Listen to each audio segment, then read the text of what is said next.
Hello and welcome back to Power Skills with Janna. I'm Janna Jones, your leadership development specialist, coach, and mentor. And I'm so glad you're here as we take the time today to dive into a topic that speaks to my heart. Having started my career as a safety practitioner, and really, here's the quiet engine of every thriving team: psychological safety.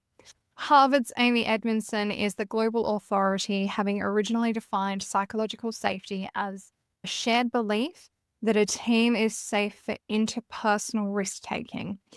Contrary to disparaging commentary, it is not about coddling or avoiding the hard truths. It's about creating space where people feel safe to speak up without fear of punishment, to respectfully challenge ideas, and to take ownership of their mistakes. And they can ask for help without fear or humiliation. Today, we will lean on Edmondson's research because it's excellent work, including her four-stage model, Google's Project Aristotle, and her work enabling fearless organizations. And as always, we will unpack the science, share real stories, and give you some practical and human tools so that you can work to cultivate more of it as you build your own thriving teams. Let's turn psychological safety into your leadership superpower, one intentional action at a time. Now, just as a quick update, I have had some very valuable feedback about the podcast from regular listeners who said that they would really value these episodes fortnightly. I have lately been talking quite a bit about how it's not so much about the listening and the understanding and learning that makes the difference, but it's actually being able to put it into practice, the doing part and the ways of being that really matter in your leadership.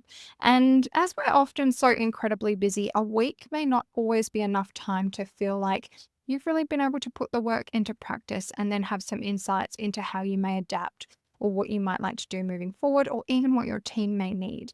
And I have to wholeheartedly agree with that. And I understand that to really put the opportunities that we speak about in these episodes, perhaps fortnightly may be of value, especially now that we have a fair few episodes in the bank for those who are incredibly hungry for all of the things at once.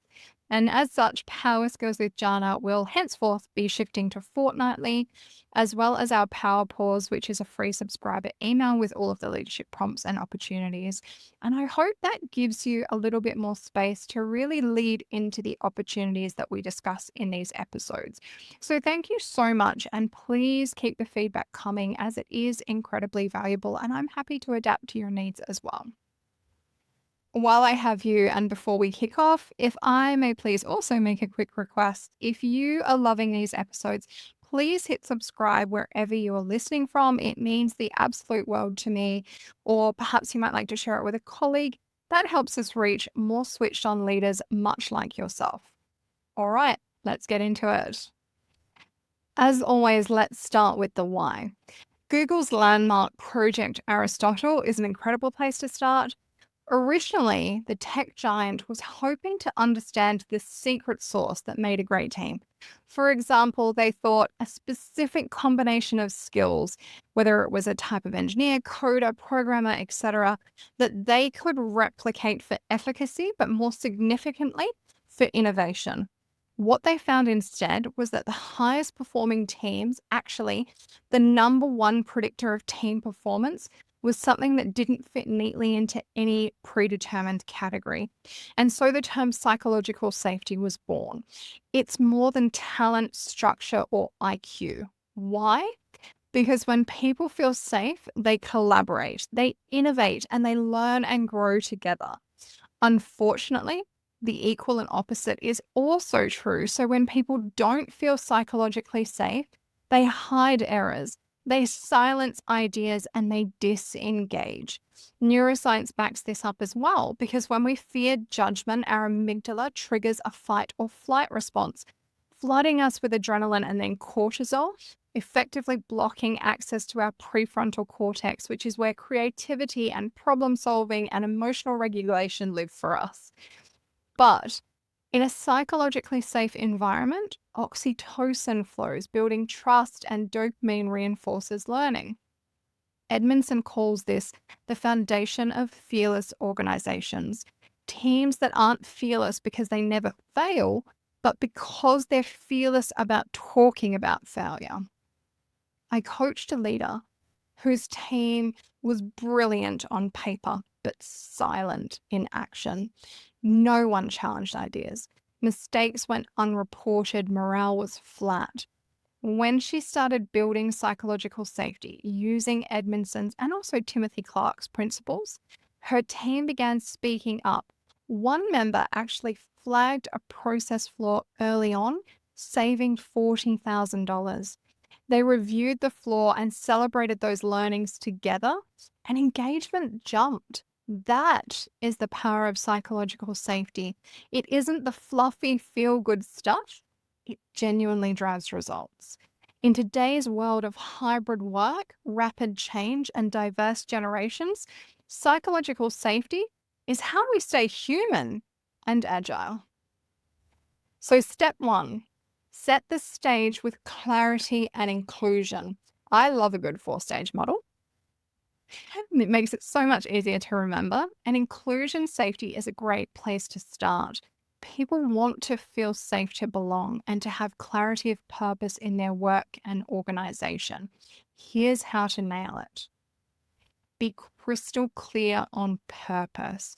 You could start every meeting this way, saying something like, here's what we're solving today and why it matters. No jargon, no assumptions. Setting the scene with intention allows for greater contribution. Explicitly invite input. Perhaps you might say something along the lines of, I really need everyone's voice on this, especially if you see something that I don't. It signals that you are not the single source of truth and that you need others to contribute. This cultivates psychological safety from the very start. Use inclusive language. If you're used to hearing crickets in your meetings, a simple language swap may be all that you need. Does anyone have thoughts? It's so ambiguous and so often met with silence. So you might like to change it out for something like, maybe we could go around the room and hear from anyone who would like to share. What opportunities might we be missing? Or what's a current barrier that we need to be aware of? Or what's one thing that's on your mind right now? As a leader, that removes the risk of speaking first. And it gives those who may usually wait to speak last or give up because the meeting has already run over. They get the opportunity as well. Consider individual needs. I was asked at a small conference recently that I had the privilege of speaking at about your team members and those in particular with the superpower of neurodivergence. Aren't you making it worse when you ask them to speak up when they may not be comfortable to do so? And my answer to this is exactly the same as for every other unique and individual human you come across in your team. So all of them. If you are actively trying to cultivate psychological safety and you are still hearing crickets, or you still have the loud voices and the silent observers, that may be perfectly okay. But if you're worried, tell them. You might like to say something like, psychological safety is incredibly important to the success of this team. I really want to create a working environment where everyone gets to speak up and share their ideas. I think that we're stronger together. In saying that, I do know that it's not always comfortable for everyone all of the time. So if you find yourself wanting to share something or wishing that something was different so that you can share, please let me know how I can best support that for you. As an example, I was on a project and I knew a colleague that was incredibly astute, and I felt that as a quieter observer, we were missing really valuable insights from that person in each meeting. I asked them after one meeting what they thought, and we had such a great conversation about the possibilities that no one else had raised and no one else in the meeting got to hear. So then I asked why they hadn't shared that in the moment, and they told me that working through it with me felt a lot easier. We have a really good working relationship, but in the moment and on the fly, they wouldn't have been comfortable because there was a lot of data that they still wanted to go through, and some of it was just assumption that we were talking about. I felt that there were two things at play here. One was a little confident, but I asked them if they had the data as a pre-read, would that help with their confidence enough that they would share and challenge along with everyone else during the meeting? The answer was absolutely yes. So that's what we did. Project pre-reads went out at least 24 hours before. Update schedules had to shift for that project, but it also helped the meetings to become more efficient in the process. And people who hadn't been so active as contributors in the past started to be regular voices. In other words, inclusion soared. Figure out sometimes what it is that the individual needs. It doesn't mean that they're necessarily different or have different needs to everyone else, but you know what? Most people do. And sometimes it's things that we can very easily accommodate or make a shift that would support greater inclusion. Step 2, frame the work as a learning problem, not an execution problem. It seems like a very simple shift in language, but when you think about it from a mindset perspective, this shifts from a need to get it right to a desire to figure it out together. Say it out loud. This is complex. No one is expected to have all of the answers. We are just learning as we go. So let's make sure that we stay open and honest with each other. We are better together. Normalize uncertainty. We may not have all the answers right now, but we can work through it together. It's very hard for your people to find comfort in times of uncertainty, but as leaders, we can counteract that in some way with clarity. What do we know and understand? And connecting that for the team. Ask curiosity-driven questions like, what are we assuming? What might we be missing? Or what is the opportunity here? I love these questions as a general rule at the end of each meeting because I think that when they're used right, curious questions can open up opportunities that we may have otherwise missed. A great leader that I used to work with at the end of each one-on-one would ask, is there anything that I should know? Or is there anything that I'm perhaps missing? Things that would surface were truly astounding. When you give your people the space to say what needs to be said rather than sticking to a strict meeting agenda, for example, a lean style, or only allowing for escalations by exception only, you may miss really valuable learning opportunities for curious questions. An energy leader that I coached was pushing his team to deliver perfectly. Errors, while not punished, they were certainly frowned upon. As you can imagine, innovation died, and ownership was almost non-existent. When he focused on framing the work as a learning problem, declaring, you know what, we're going to utilize this launch as a learning journey. If we're open and honest to the process, I really think that we will end up with a better outcome. He facilitated brainstorming. He requested anecdotal evidence and feedback, not just the hard data, and had a parking lot in his office so as not to let those good ideas disappear, even if they couldn't be facilitated right now. His team then started experimenting together, and one failed option revealed a critical end user need, leading to an exponentially better outcome. Framing the work as learning can turn fear into fuel. Step 3, role model vulnerability and invite contribution. This is truly the heart of psychological safety. Sometimes, in order to feel safe, people need to see and experience you putting your trust in and demonstrating your own psychological safety. Demonstrating vulnerability can certainly contribute to that in a significant way, then actively inviting the contribution of others. It's okay to own it if you don't know. Perhaps you might like to share, look, I have some ideas, but I'm not really sure on the best way to approach this. I would really love to hear your thoughts too. Or, that's a great question. I'm not sure, but let me find out and come back to you. Notice There's no disregard or dismissal of your responsibility here as a leader, which is a little bit of a cop out sometimes that people consider to be vulnerability. It's not that. There is no disregard of your responsibility as a leader. I don't know, is there? But there is full ownership and commitment and the ability to follow up, and that is important. Perhaps you may even share a mistake, saying something like, I know that I misjudged a reasonable timeline with our resources last time, so let's take this time to sit down and work through it together.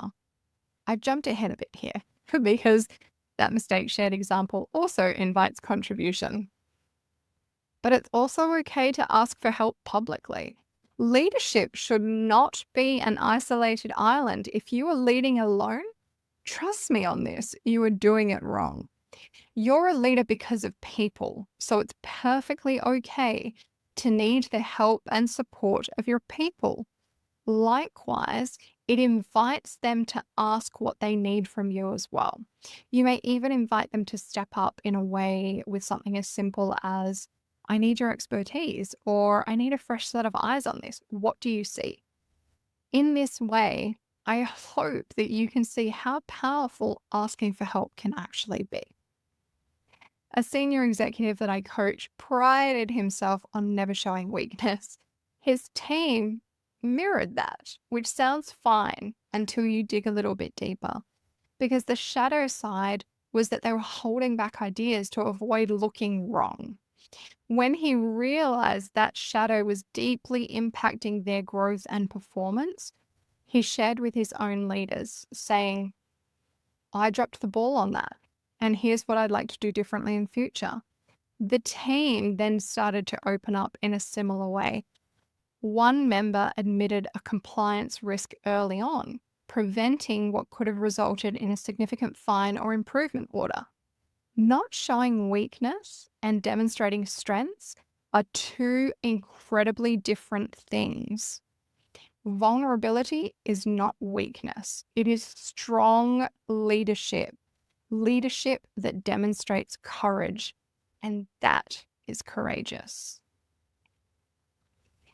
Step 4 is about responding productively. At this point, we have set the intention for psychological safety and we've framed the work as a learning opportunity. We've also role modeled vulnerability and we've invited active contribution from others.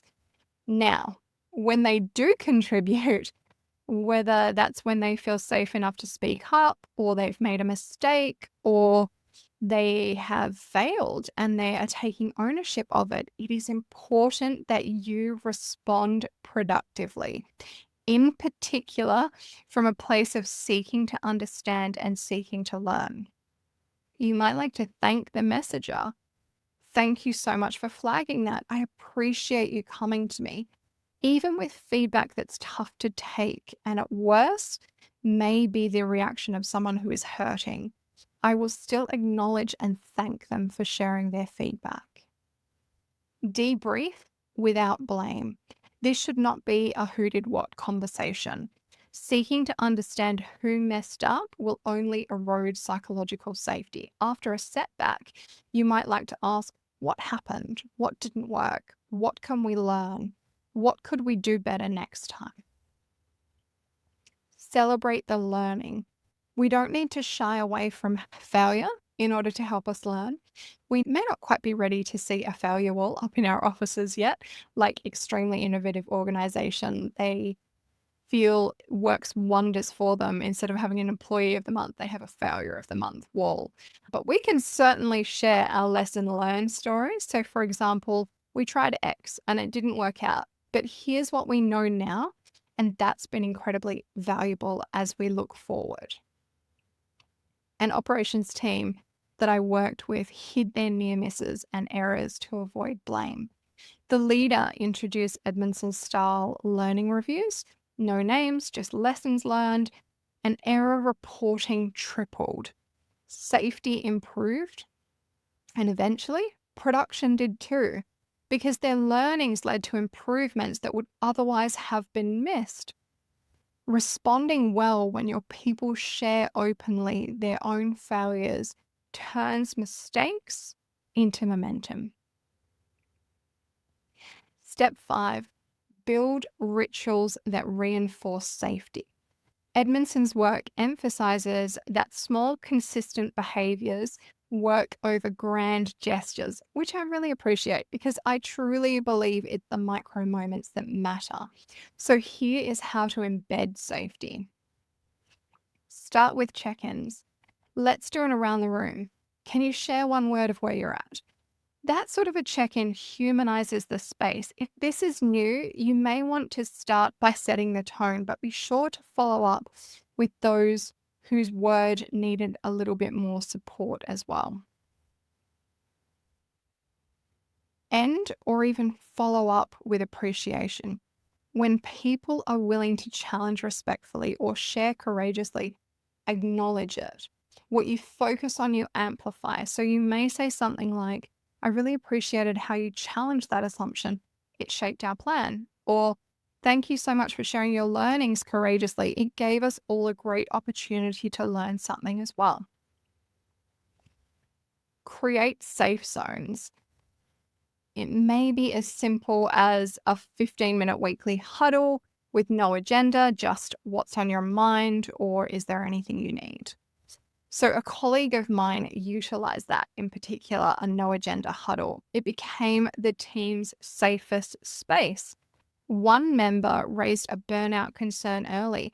The team were then able to adjust their workloads for support and reviewed their priorities. Rituals like this are not optional extras, they are the glue of psychological safety. So let's take a moment to consider some power practices that you can start acting upon today to amplify psychological safety. Perhaps we can start with 5. The inclusion check in. Start with one meeting with a round robin share. Perhaps that's one idea or one concern from each member of the team. I had a leader that used to do something he called Fist to 5 to check energy levels of the team in the mornings. It was closed fist for no energy or open hand, 5 fingers up for full of energy.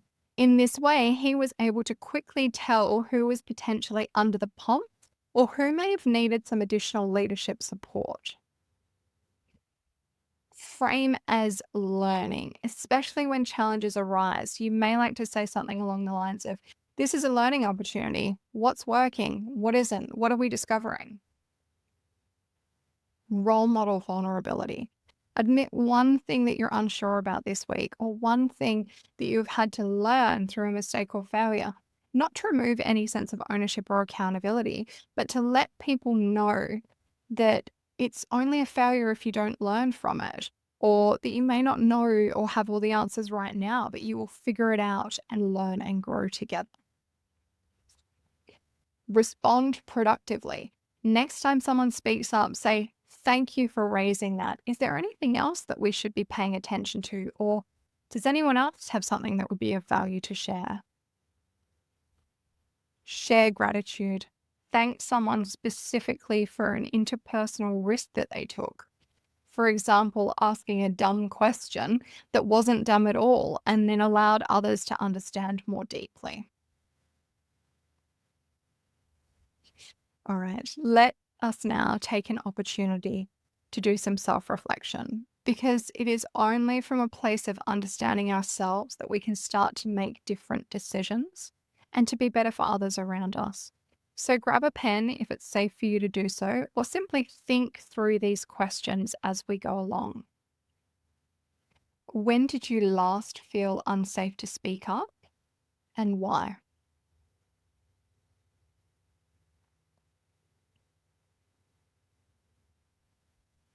Who on your team might be holding back? And how can you invite them in?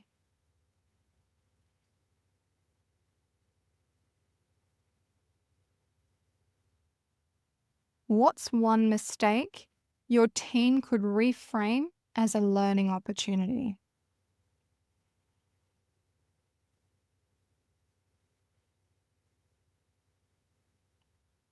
How will you role model vulnerability, sharing openly and authentically?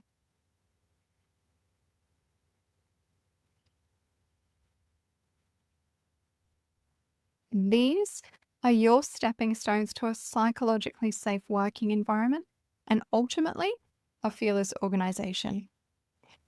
So, your challenge this week for bonus points, should you choose to accept it, and I say this like it's optional.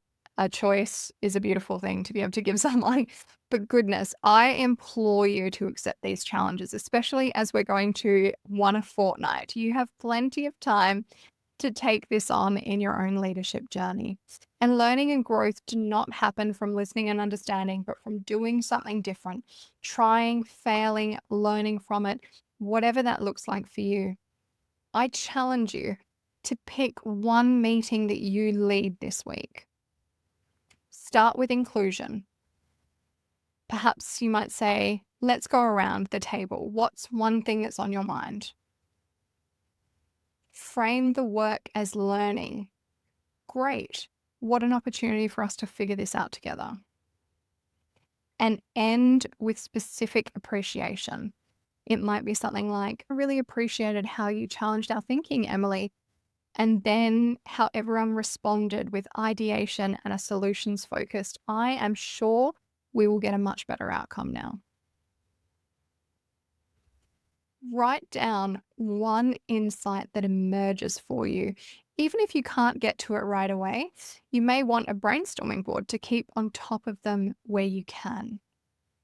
And share your commitment, because shared commitments are much more likely to stick. When you share with a colleague or mentor, you are much more likely to fulfill upon that commitment. Please do not hesitate to share back, because I have really been loving hearing examples of how people have accepted these challenges and really made them their own. Maybe one day I can start my own office Olympics with global impact. Here we come. On that note, I want to thank you so much for joining me. Psychological safety isn't a soft skill. It is the foundation of high-performing human teams. It's not about being comfortable. It's about being confident to learn and grow together. By focusing on clarity, learning, vulnerability, and productive responses, you amplify trust, innovation, and impact. Please do not hesitate to connect with me on LinkedIn at Power Skills Development, or visit www.powerskillsdevelopment.com for more resources to amplify your personal, team, or organizational impact. While there, you can also hit subscribe to receive my now fortnightly emails, Power Pause, to jump on board with those leadership nudges and actionable opportunities. Or share this with a leader that you think may value it. It would mean the world to me. But until next time, stay curious and cultivate psychological safety intentionally, empowering powerfully, one step at a time. Enjoy the rest of your week.